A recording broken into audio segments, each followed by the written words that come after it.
ఆ రిపోర్టు వీళ్ళందరి దృష్టికి మరి రావాలి కదా. ఇవాళ ఎట్లా రిపోర్టు బయటకు వస్తేనే ప్రభుత్వం స్పందించింది, వీళ్ళెవరూ మాట్లాడలేదు. ప్రభుత్వానికి ఉన్నటువంటి సమాచారం ప్రకారం అది చైర్మన్ గారి దృష్టికి తీసుకెళ్లారని, దాని తర్వాత ఏం జరిగిందో మాకు తెలియదు అనేటువంటిది వచ్చింది. అంటే ప్రాథమికంగా ఏం కనపడుతుంది, ఆ రిపోర్ట్లో తప్పు అనేటువంటిది వచ్చింది, కల్తీ ఉందని, అది చైర్మన్ గారి దృష్టిలో ఉంది అనేటువంటిది ప్రాథమికంగా తెలుస్తోంది. ఇవి సిబిఐ పరిగణలోకి తీసుకుందా లేదా మనకు తెలియదు, ఛార్జ్షీట్ చూస్తే తప్ప తెలియదు. దాని మీద మేము ఇప్పుడు కామెంట్ చేయజాలం. సో ఇది కూడా నేరంలో భాగస్వామ్యమైనటువంటిది ప్రాథమికంగా భావించడం జరుగుతుంది. మేమే కాదు, ఏమాత్రం చదువు రానటువంటి వ్యక్తులకు కూడా అర్థమవుతుంది, కళ్ళెదురుగా ఇన్ని జరుగుతూ ఉంటాయి. సో ఈ నేరస్తులుగా పరిగణిస్తున్నారా లేదా అనేటువంటిది ఛార్జ్షీట్ వచ్చిన తర్వాత చూసి, లేకపోతే చేర్చాలి అని. ఇన్ ది మీన్ టైం వాళ్ళు మాకు ఇచ్చినటువంటి సలహా ప్రకారం ఈ యాక్షన్ ఇనిషియేషన్ కూడా ప్రారంభం చేయడం జరుగుతుంది. ఇవన్నీ కూడా మళ్ళీ రిపీట్ చేస్తాం, ఏ మాత్రం కూడా రాజకీయ కోణం లేదు. చాలా కన్సర్న్ తోటి శ్రీవారి పట్ల ఉన్నటువంటి భయము భక్తితోటి ఈ ప్రభుత్వం పనిచేస్తూ ఉంది. భక్తుల మనోభావాలు, తిరుమల పవిత్రతే లక్ష్యం తప్ప రాజకీయ ప్రయోజనాలు ఇందులో ఏ ఒక్కరం కూడా ఆశించడం లేదు. అది స్పష్టం మరీ చేయదలుచుకుంటున్నాం. అంటే మాకు విచారణ రిపోర్ట్ పూర్తిగా రాలేదు కదా. నో, ఇది ఎక్స్ట్రాక్ట్ పంపించారు. Unless we see the charge sheet in total we cannot come to a conclusion. Next,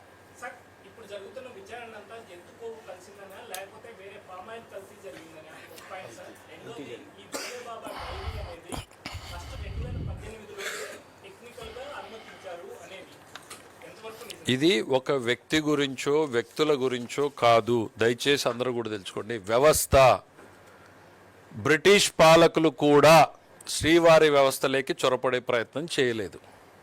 దయచేసి ఎవరన్నా తెలియకపోతే తెలుసుకునేటువంటి ప్రయత్నం చేయండి. ఎంటైర్ భారతదేశంలో ప్రతి దగ్గర చొరపడినటువంటి బ్రిటిష్ పాలకులు కూడా శ్రీవారి వ్యవస్థలోకి చొరపడే ప్రయత్నం చేయలేదు. ఆనాటికి పాలకుడిగా ఉన్నటువంటి నిజాం కూడా శ్రీవారి వైపు తిరిగి చూసేటువంటి ప్రయత్నం చేయలేదు. ఆలయ విధి విధానాల పట్ల చొరబడేటువంటి ప్రయత్నం చేయలేదు. ఆ తిరుమలకు ఉన్నటువంటి ప్రాధాన్యత అటువంటిది. మాకు ఈరోజు ఒక వ్యక్తి, ఇద్దరు వ్యక్తులు అనేటువంటిది కాదు, ఆ వ్యవస్థలో వస్తున్నటువంటి దాన్ని, ఆ సాంప్రదాయాన్ని, ఆ ప్రాభవాన్ని పునరుద్ధరించాలి అనేటువంటిది మాత్రమే మా కన్సర్న్. ఈ చిన్న రాజకీయ కోణంలో వందల అవకాశాలు, వందల వీధి పోరాటాలు జరుగుతూ ఉంటాయి. That is a different issue. As a government we're very concerned about the Tirumala Tirupati Devasthanam అనేటువంటిది మాత్రమే చెప్తున్నాం. మీరు ఏదో బోలే బాబాది చెప్పారు. బోలే బాబా అనేది జస్ట్ ఇన్సిడెంటల్గా ఈ రోజున మనం మాట్లాడుతున్నాం. అంతకుముందు 2022లో ఇదే రిపోర్టు బయటకు వచ్చింది, దాని మీద యాక్షన్ లేదు. ఇంకెంతమంది బోలే బాబాలు తయారై ఉండేవాళ్ళో ఇవాళ మనం బయటికి తీసుకురాకపోతే. బోలే బాబాది గతంలో ఇచ్చారు అని మీరు ఏదైతే చెప్తా ఉన్నారో, ఆ రోజున నేను కూడా సోషల్ మీడియాలో చూసిన తర్వాత అసలు ఏం జరిగింది అనేటువంటి చూస్తే, దెర్ ఆర్ మల్టిపుల్ టెండర్స్. టిన్స్లో చేయడం, ట్యాంకర్స్లో చేయడం, ఇంకోటి ఏపీ బేస్డ్ టెండర్స్ ఉన్నాయి.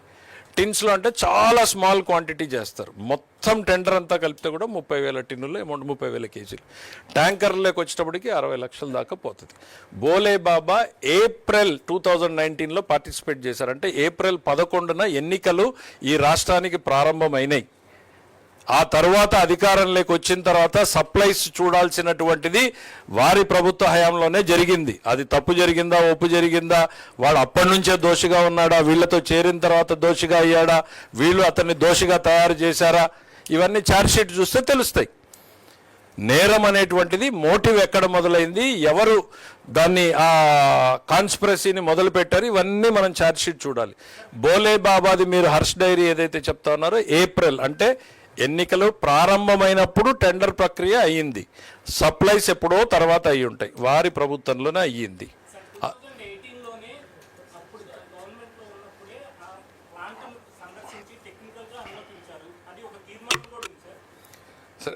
నేను మీకు అధికారికంగా ఇవాళ చెప్తా ఉన్నా, ప్లాంట్ని అధికారికంగా పర్మిట్ చేశారా, టిన్ సప్లైస్కి ఏమున్నాయి అనేటువంటిది కావాల్స్తే మీకు డీటెయిల్డ్గా వాళ్ళతో పెట్టిస్తాను. నా దగ్గర ఉన్న ప్రాథమిక సమాచారం ఏప్రిల్లో వాళ్ళకి టెండర్స్ జరిగాయి. ఏప్రిల్కి ఈ రాష్ట్రం ఎన్నికల్లో ఉంది.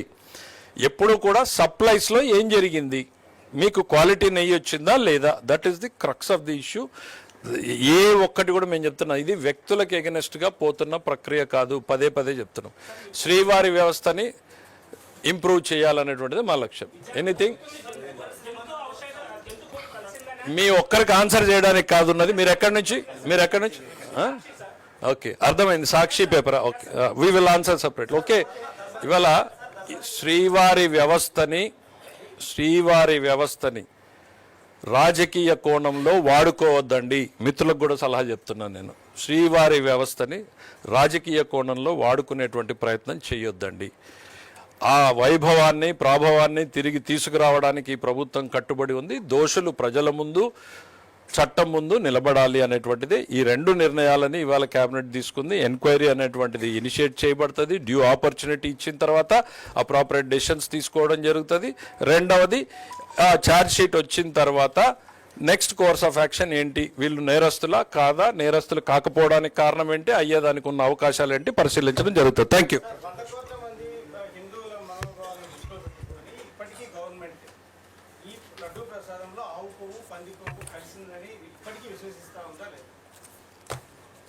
హైపోథెటికల్ క్వశ్చన్స్ కాదండి ఇక్కడ మేము మాట్లాడుతున్నది. We're evidence based. మీకు ఎన్డీడీబీ సిఏఎల్ఎఫ్ రిపోర్ట్ చదివి వినిపించాను. ఇది విశ్వాసాలతోటి నమ్మకాలు మాట్లాడడం కాదు. ఎన్డీడీబీ సిఏఎల్ఎఫ్ రిపోర్ట్ గురించి మేము మాట్లాడాం.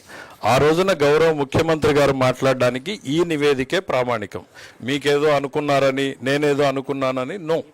దయచేసి వ్యక్తులుగా మనం ఎన్నన్నా మాట్లాడచ్చు. No government decision, no, this is evidence based. ఆ రోజు గౌరవ ముఖ్యమంత్రి గారు మాట్లాడారు. మాట్లాడిన తర్వాతే ఇన్ని విషయాలు వెలుగులోకి వచ్చినాయి. Right, thank you very much.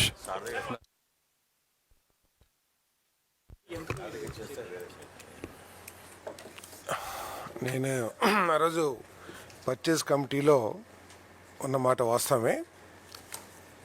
నెయ్యి లేని 20 కోట్ల నేతి లడ్డూలను తయారు చేసి కోట్లాది మంది భక్తులకి పంపిణీ చేసిన మహానుభావులు, హిందూ మత సాంప్రదాయాల మీద మనోభావాల మీద గౌరవం లేకోకుండా నిబంధనల్ని సడలించి పాపానికి అంకురార్పణం చేసిన పెద్దలు ఒక పర్చేజ్ కమిటీని పక్కదారి పట్టించడం, పక్కన పెట్టేయటం పెద్ద కష్టం కాదని చెప్పేసి ఇప్పుడు అర్థమవుతా ఉంది. ఆ రోజు ప్రత్యేకంగా మీరు చూసినట్లయితే స్పెషల్ ఇన్వైటీస్ కింద 2 సభ్యులను మాత్రమే పిలుచుకొని ఆ రోజు దీనికి సంబంధించిన రాతకోతలు కానీ అప్రూవల్స్ కానీ ఇవ్వటం జరిగింది. ఆ పర్చేజ్ కమిటీకి సంబంధం లేకోకుండా అని చెప్పేసి నేను చాలా స్పష్టంగా తెలియజేస్తాను. మన భాస్కర్ రెడ్డి గారు, కరుణాకర్ రెడ్డి గారు, ఇంకా అధికారులు కొంతమంది ఉన్నట్టున్నారు. చెవిరెడ్డి భాస్కర్ రెడ్డి గారు, కరుణాకర్ రెడ్డి గారు అనుకుంటున్నాను నేను. ఎందుకంటే మాకు ఆ రోజుకి తెలియదు, తర్వాత మాకు తెలిసిన విషయం. కరుణాకర్ రెడ్డి గారు పర్చేజ్ కమిటీ మెంబర్ కాదు, స్పెషల్ ఇన్వైటీగా వచ్చినట్టు.